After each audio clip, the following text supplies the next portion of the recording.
नमस्कार। आज के इस खास विश्लेषण में हम एक ऐसे रहस्य से पर्दा उठाने वाले हैं जो सालों से लोगों के रोंगटे खड़े कर देता है। राजस्थान की अरावली पहाड़ियों के बीच एक जगह है जिसे भारत का सबसे डरावना और कुख्यात खंडहर माना जाता है। जी हाँ, भानगढ़ का किला। चलिए बिना कोई वक्त गवाए इस रहस्य की गहराइयों में उतरते हैं और पता लगाते हैं कि इस खौफनाक जगह के पीछे का असली विज्ञान और इतिहास आखिर है क्या। अब सबसे हैरान करने वाली बात तो ये है कि ये कोई सुनी सुनाई बात या आम अफवाह बिल्कुल नहीं है। किले के मेन गेट पर ही एक बहुत बड़ा सरकारी बोर्ड लगा है।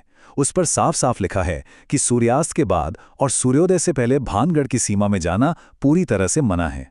और पता है ये चेतावनी किसने दी है? किसी डरे हुए लोकल इंसान ने नहीं, बल्कि खुद आर्कियोलॉजिकल सर्वे ऑफ इंडिया यानी ASI ने। ये एक अकेला सरकारी बोर्ड ही इस पूरी जगह को कितना रहस्यमय और गंभीर बना देता है ना। इतनी सख्त चेतावनी के बाद भी खौफनाक कहानियां कैसे जन्म लेती हैं, इसका एक बहुत ही मशहूर किस्सा वहां के लोकल लोगों में सुनाया जाता है। कहते हैं कि एक रात 3 दोस्तों ने इस सरकारी नियम को तोड़ने का फैसला किया और घुप अंधेरे में किले के अंदर चले गए। उनके पास बस एक छोटी सी टॉर्च थी। अचानक उनमें से एक दोस्त का पैर फिसला और वो एक गहरे सूखे कुएं में जा गिरा। बाकी दोनों ने उसे किसी तरह बाहर तो निकाल लिया और उसे लेकर अस्पताल की तरफ भागे। लेकिन रास्ते में ही एक अजीबोगरीब एक्सीडेंट में तीनों की मौके पर ही मौत हो गई। कहानियों की माने तो ये कोई इत्तेफाक नहीं था, बल्कि भानगढ़ का वो श्राप था जिसने नियम तोड़ने वालों से उनकी जान की कीमत वसूल ली। खैर, इन डरावनी बातों से थोड़ा पीछे हटकर देखें तो भानगढ़ का अपना एक बेहद शानदार इतिहास भी रहा है। 1573 में राजा भगवंत दास के बेटे माधो सिंह ने इसे बसाया था। 1600 के दशक में जब यह शहर अपने चरम पर था ना, तब ये कोई छोटा मोटा किला नहीं, बल्कि 9000 से ज्यादा घरों वाला एक पूरा का पूरा आबाद शहर था। इसमें 7 मंजिला महल था, बड़े बड़े मंदिर थे, शानदार बाजार थे। लेकिन आज जब हम इन खंडरों को देखते हैं तो एक बहुत ही अजीब बात नजर आती है। इस पूरे शहर में किसी भी घर पर कोई छत नहीं है। दीवारें तो खड़ी हैं, लेकिन छतें पूरी तरह से गायब हैं। और 1783 आते आते ये पूरा का पूरा आबाद शहर एकदम वीरान हो गया। तो सवाल उठता है कि भाई 9000 घरों का एक फलता फूलता शहर अचानक खंडहर कैसे बन सकता है। लोकल लोगों का मानना है कि इस तबाही के पीछे 2 बेहद खौफनाक श्राप हैं। पहली कहानी है बाबा बालूनाथ की। उन्होंने शर्त रखी थी कि किले की किसी भी इमारत की परछाई उनके घर पर कभी नहीं पड़नी चाहिए। लेकिन जब किले को 7 मंजिला बना दिया गया तो वो परछाई उनके घर पर पड़ गई और बस उनके श्राप से पूरा शहर तबाह हो गया। दूसरी कहानी थोड़ी और ज्यादा डरावनी है, काले जादू वाली कहानी। कहते हैं कि सिंघिया नाम का एक तांत्रिक था जो वहां की राजकुमारी रत्नावती की खूबसूरती का दीवाना हो गया था। उसने राजकुमारी को वश में करने के लिए एक इत्र की शीशी पर काला जादू कर दिया। लेकिन राजकुमारी को शक हो गया और उन्होंने वो शीशी एक बड़े से पत्थर पर फेंक दी। वो जादुई पत्थर सीधा लुढ़कता हुआ गया और उस तांत्रिक को ही कुचल दिया। मरते मरते उस तांत्रिक ने श्राप दिया कि इस महल में कोई भी जिंदा नहीं बचेगा। अब देखिए, ये तो हो गई सदियों पुरानी श्राप और जादू टोने की बातें। लेकिन आज के समय में जो अनुभव सामने आते हैं वो सच में रोंगटे खड़े कर देने वाले हैं। आज भी जो टूरिस्ट या बॉलीवुड की फिल्म क्रू वहां जाती है वो कई अजीबोगरीब घटनाओं का दावा करते हैं, जैसे अंधेरे में औरतों के रोने और चूड़ियां टूटने की आवाजें आना। ऐसा लगना जैसे कोई अदृश्य साया पीछा कर रहा हो। बिना किसी वजह के अचानक इत्र की तेज खुशबू आना। यहां तक कि कई बार लोगों ने बताया है कि उनकी गाड़ियों के ब्रेक अचानक फेल हो गए या एकदम से तेज बारिश शुरू हो गई। इन सब बातों ने भानगढ़ के खौफ को एक अलग ही लेवल पर पहुंचा दिया है। और इसी खौफ भरे माहौल में एक और डरावना किस्सा जुड़ जाता है। एक पत्रकार हैं पल्लवी डेपुरकायस्थ। वो अपनी गाड़ी से किले से लौट रही थीं। अचानक उनकी गाड़ी बीच रास्ते में ही बंद हो गई। सब कुछ बिल्कुल ठीक था, पेट्रोल फुल था, लाइट्स चल रही थीं, लेकिन इंजन स्टार्ट ही नहीं हो रहा था। तभी पास में खड़े एक बिल्कुल अनजान शख्स ने बिना गाड़ी को छुए ही इंजन स्टार्ट कर दिया और फिर एक बहुत ही अजीब सी मुस्कान के साथ कहा, दे वॉन्ट यू, यानी उन्हें तुम्हारी तलाश है। जब पल्लवी ने घबराकर पूछा कि कौन, तो उस अनजान आदमी ने पलटकर बस इतना कहा, तुम जानती हो कौन। बाप रे, ये सब कहानियां सुनने के बाद एक बहुत ही जरूरी सवाल मन में आना बिल्कुल लाजमी है। चलिए इस सवाल पर थोड़ा गौर करते हैं, क्योंकि यहीं से हमारा पूरा नजरिया पलटने वाला है। क्या सच में राजकुमारी रत्नावती और वो काला जादू करने वाला तांत्रिक सिंघिया कभी इस दुनिया में थे भी? क्या इतिहास में इनका कोई असली वजूद था? तो सच्चाई ये है कि इतिहास के पन्नों में इन दोनों का कोई नामो निशान तक नहीं है। जी हाँ, बिल्कुल जीरो ऐतिहासिक रिकॉर्ड्स। आज तक किसी भी शिलालेख या उस दौर के किसी भी दस्तावेज में ना तो राजकुमारी रत्नावती का कोई जिक्र मिला है और ना ही तांत्रिक सिंघिया या बाबा बालूनाथ का। असल में ये किरदार सिर्फ पीढ़ियों से चली आ रही लोक कथाओं की देन है। बस हर पीढ़ी के साथ ये कहानियां और ज्यादा मसालेदार और नाटकीय होती चली गईं। और ठीक यहीं से हमारा ये विश्लेषण एक भूतों की कहानी से बाहर निकलकर एक बहुत ही दिलचस्प वैज्ञानिक जांच में बदल जाता है। अब एक बड़ा सवाल यह है कि अगर वहां भूत नहीं है तो लोगों को वो खौफनाक डर लगता क्यों है? इसका जवाब छिपा है भौतिक विज्ञान यानी फिजिक्स में। इसे इंफ्रासाउंड कहते हैं। 1980 में ब्रिटिश इंजीनियर विक टैंडी ने अपनी लैब में एक बहुत ही डरावनी परछाई देखी थी। उन्हें लगा कोई भूत है, लेकिन बाद में पता चला कि उनके कमरे में लगा एक एग्जॉस्ट फैन 19 हर्ट्ज की ध्वनि तरंगे पैदा कर रहा था। इंफ्रासाउंड असल में 20 हर्ट्ज से नीचे की वो आवाजें होती हैं जिन्हें हमारे कान तो नहीं सुन सकते, लेकिन हमारा शरीर उन्हें महसूस जरूर कर लेता है। ये तरंगे शरीर में कंपन पैदा करती हैं, जिससे अचानक घबराहट होना, पसीना आना और ऐसा महसूस होना जैसे कोई घूर रहा हो। ये सब एकदम नॉर्मल है। अब चलिए देखते हैं कि ये इंफ्रासाउंड का विज्ञान भानगढ़ की लोकेशन से कैसे जुड़ता है। असल में भानगढ़ में ये इंफ्रासाउंड प्राकृतिक रूप से यानी नेचुरली पैदा होता है। कैसे? जब तेज हवाएं इन पुराने पत्थर के खंडहरों और टूटी दीवारों के बीच से होकर गुजरती हैं तो एकदम कम फ्रीक्वेंसी वाली आवाजें बनती हैं। इसके अलावा भानगढ़ सीस्मिक जोन 4 में आता है, जिसका मतलब है कि वहां जमीन के अंदर छोटे छोटे भूकंप आते रहते हैं। और अरावली की पहाड़ियों में पत्थरों का खिसकना तो आम बात है। बस यही वो जियोग्राफिकल कारण है जिनकी वजह से वहां जाने वाले लोगों को अचानक से बेचैनी होने लगती है और एक अजीब सा खौफ फिजिकली महसूस होने लगता है। और बात सिर्फ बाहरी आवाज़ों की नहीं है, हमारा खुद का दिमाग भी यहाँ एक बहुत बड़ा गेम खेलता है।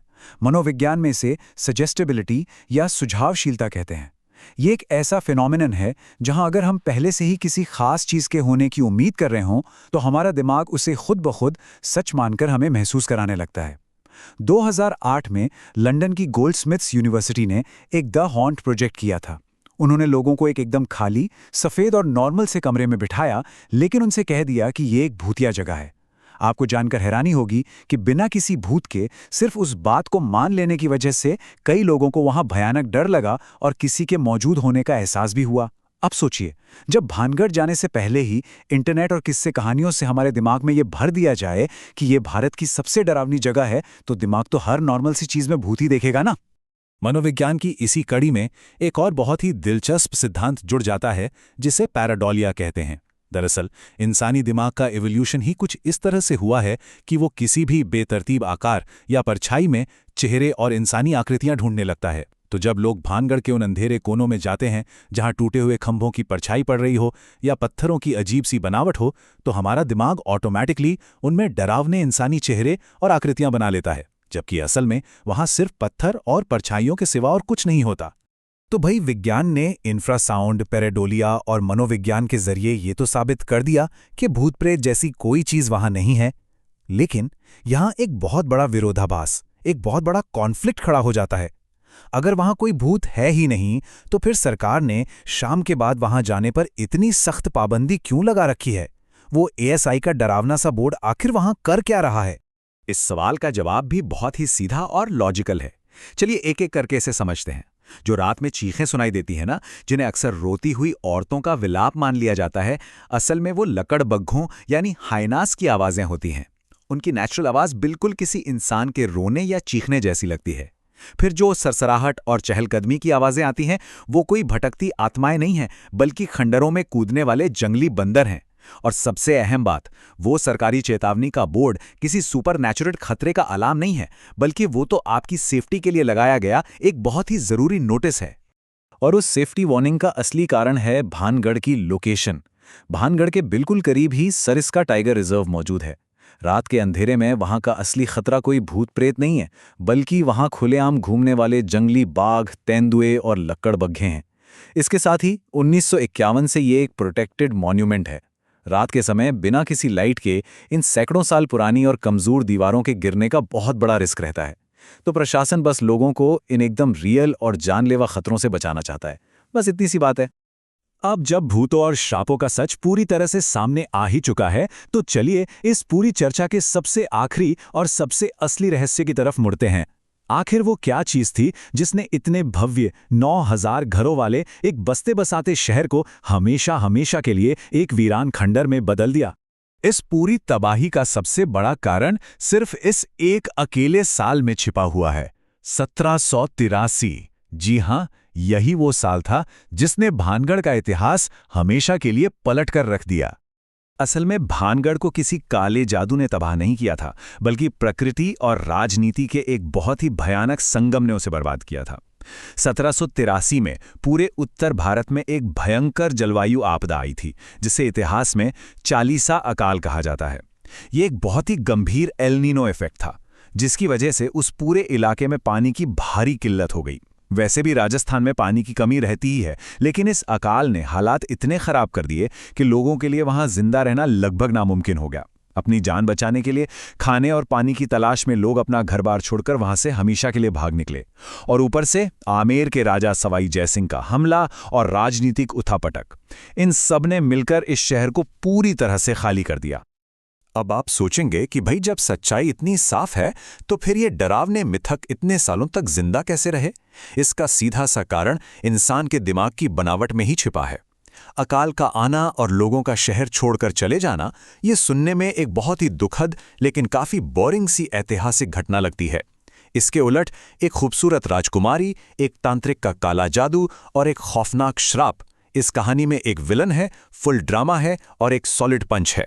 ह्यूमन साइकोलॉजी हमेशा ही बोरिंग क्लाइमेट चेंज या पॉलिटिक्स के बजाय एक थ्रिलिंग और रहस्यमयी कहानी को याद रखना ज्यादा पसंद करती है। इस पूरे विश्लेषण को समेटते हुए मुझे महान वैज्ञानिक मैरी क्यूरी की एक बात याद आती है, जो यहाँ बिल्कुल सटीक बैठती है। उन्होंने कहा था, जिंदगी में किसी भी चीज से डरने की जरूरत नहीं है, बस उसे समझने की जरूरत है। जब हम डर का चश्मा उतारकर विज्ञान और लॉजिक का चश्मा पहन लेते हैं ना, तो बड़े से बड़े सुपरनैचुरल रहस्य भी बस प्राकृतिक घटनाओं और हमारे खुद के दिमाग का खेल नजर आने लगते हैं।